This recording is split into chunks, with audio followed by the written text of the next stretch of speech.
I'm not a terribly social guy.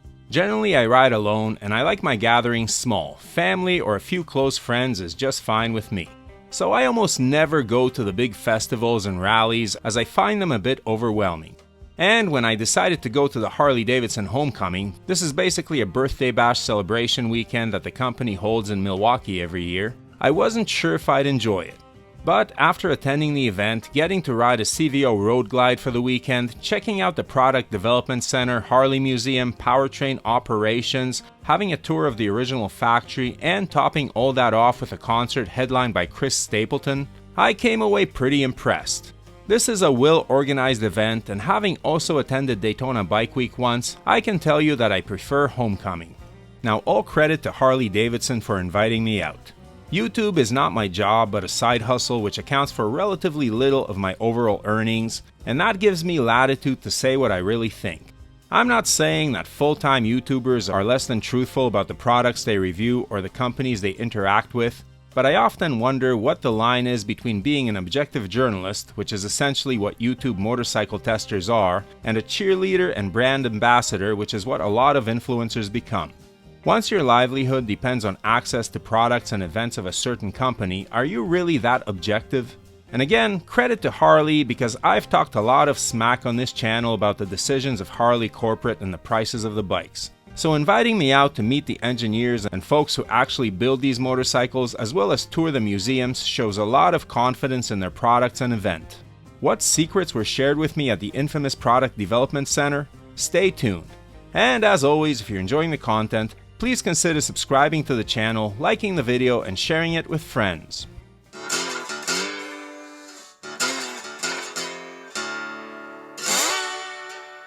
Harley Davidson Homecoming is basically a huge party and a chance for the motor company to give fans a behind-the-scenes look at the history and manufacturing of the bikes they ride. I was fortunate enough to ride a CVO Road Glide for the weekend, and while I don't feel like I've put enough miles on this bike for a full review, my impression of it is similar to my full test of the CVO Street Glide from last year. Check out that video in the top right corner. The biggest difference between the CVO Road Glide and CVO Street Glide are the ergonomics, with the handlebars on the Road Glide being up and further away while the bars on the Street Glide are lower and closer. I prefer the Street Glide handlebars, especially for maneuvering in tight spaces and parking lots. The bike is a lot easier to handle in those environments, and there's a reason why police departments get Street Glides instead of Road Glides for motorcycle cops who have to do all kinds of tight turns and maneuvers. Aside from that, the CVO Road Glide will handle better in fast corners, but you have to be doing extreme speeds to actually notice that. Regardless, I was traveling in style, and the first place I traveled to was actually not open to the public.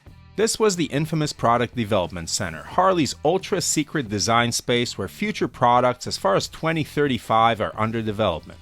I could tell you what I saw there, but then I'd have to kill you. Just kidding. I saw everything from the design of the shape of the bikes to the testing of the frames, components, and suspension over simulated lifetimes of potholes and engine vibes, to the work being done on fine-tuning the motors for a combination of maximum torque, power, and efficiency.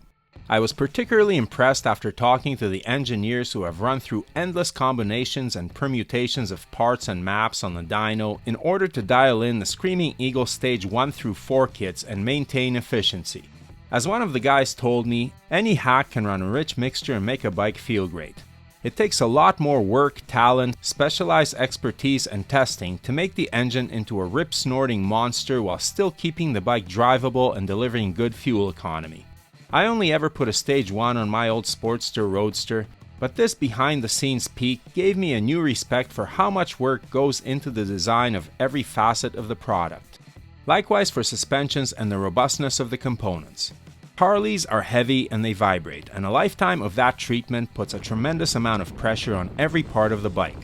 Paradoxically, the heavier a bike is, the heavier you have to make it to hold up under its own weight and huge torque delivered by the giant motor, especially one that gives off some vibes. Incidentally, my suspicions were confirmed as the vibes are intentionally engineered into the bikes. The first version of the Milwaukee 8 was able to eliminate almost all of the vibration with the dual counterbalancers, but test riders didn't like it because it didn't feel like a traditional Harley, so some vibes were added back for that Harley character. Now, Harley Davidson is a 122-year-old brand with a tremendous amount of history, and the Harley Davidson Museum in Milwaukee is definitely worth a look if you're interested in the history of motorcycling. You've got everything in here, from the very first Harley models, which were little more than bicycles with motors, to the board track racers, to the very first Harleys to take the modern cruiser shape, to the bikes that went to war with the US Army, to some of the most successful racers in the history of motorcycling.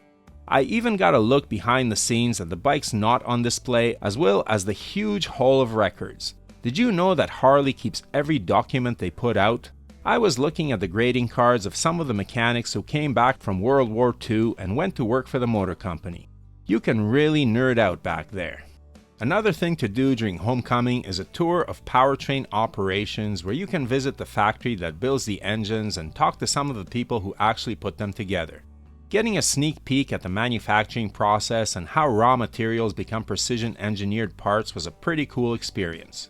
Cameras were not allowed on the majority of this tour, but it's pretty cool to see how much work and organization goes into designing a modern factory which manufactures multiple engines for different bikes.